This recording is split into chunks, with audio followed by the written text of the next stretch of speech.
আজকে আপুটাকে নিয়ে কথা না বললে নাই। মানে দেখে আমার এতটা খারাপ লেগেছে। আপুটার নাম বন্যা।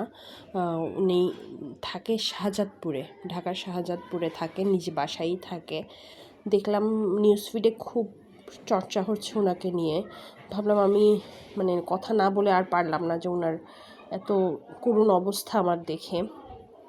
ওনার নিজের কোনো সন্তান নেই, সেই দুঃখে উনি যেরকম জর্জরিত ছিল, সেখান থেকে একটা বাচ্চা নেই দেখে সমাজের মানুষ হয়তো অনেক কটু কথা শুনিয়েছে।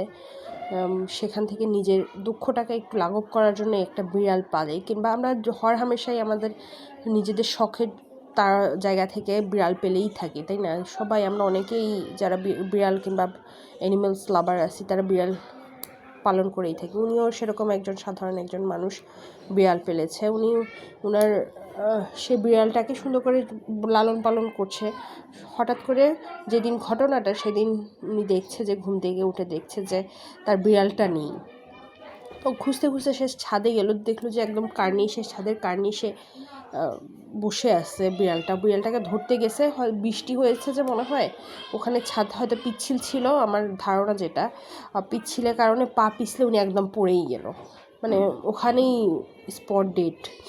তো জিনিসটা দেখে আমার এতটা খারাপ লেগেছে যে মানে মানুষের বিপদ কখন কোন দিক দিয়ে আসে সেটা তো আমরা বলতে পারি না, কিংবা সেটা আমরা নিশ্চিত না।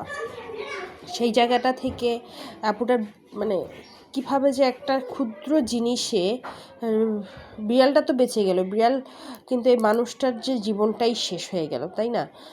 মানে আমাদের বিপদ যে কখন কোন দিক দিয়ে আসবে সৃষ্টিকর্তাই জানেন। এই আপুটার দুঃখটা তার ফ্যামিলি কিভাবে নিবে জানি না। কত কষ্ট তার ফ্যামিলির কাছে, দেখে এত কষ্ট লাগলো আমার, মানে বলতে পারতেছি না, মানে নিজে ভাবটা প্রকাশ করতে পারতেছি না। মানে খুব খারাপ লাগছে। এখন দেখতেছি যে নিউজ ফিডে বারে বারে এই আপুটার ইয়েটা নিয়ে খুব চর্চা হচ্ছে। নিজের কাছেও খুব হলো, যেহেতু আমি প্ল্যাটফর্মে কাজ শুরু করছি, তাহলে একটুখানি কথা বলি, কেননা ওনার এই সাইডটা নিয়ে আমি চুপ থাকবো, তাই না? যারা যারা আছেন সবাই কথা বলুন। মানে নিজেদেরকে সচেতন রাখাটা যে কতটা গুরুত্বপূর্ণ সেটা তো আছে অবশ্যই। আল্লাহ চোখ কান দিছে, বিপদ আসবে ঠিক আছে, কিন্তু চোখ কান দিছে যেহেতু আল্লাহ, আমরা সচেতন হই। বারে বারে বলতেছি আমরা সচেতন হই। একটুখানি সচেতন হতা সারা জীবনের দুর্ঘটনাটাকে আমরা লাঘব করতে পারবে। সবাই সবার জন্য একটু দোয়া করবেন, আর এই আপুটার জন্য সবাই দোয়া করবেন যাতে আল্লাহ ওনাকে বেহেশতবাসী করুক।